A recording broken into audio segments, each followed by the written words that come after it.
paano tanggalin kung may nag-tag sa atin sa Facebook at kung paano po ba ito guys tatanggalin ng minsanan at hindi na po natin kailangan na isa-isahin pa. Kung marami po nag-tag sa inyo, pwede nyo po siyang i-select all. Ganito lang po ang gagawin nyo. Punta lang tayo sa ating Facebook. Click profile. Click 3 dots. Click activity log. Hanapin niyo po dyan ang your activity across Facebook. Then, click niyo po itong arrow down. Scroll up natin. Click activity your tag in. Piliin niyo po dito ang photos and videos your tag in.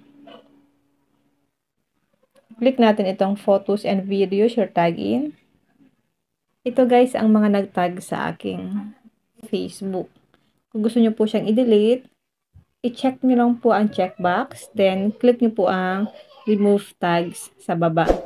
Kung gusto nyo naman pong minsanan, click nyo po ang all, then sa baba, click nyo ang remove tags. Ganun lang po kadali tanggalin ang mga nag-tag sa ating Facebook. Kung may natutunan ka sa aking video, huwag mong kalimutan i-follow ako sa aking Facebook page, Positive Mind, at sa aking YouTube channel, RK Willow, para lagi kang updated sa lahat ng tips at video tutorial na ina-upload ko. Mag-comment ka lang sa comment section kung may mga katanungan kayo. And now, thank you for watching. God bless you all.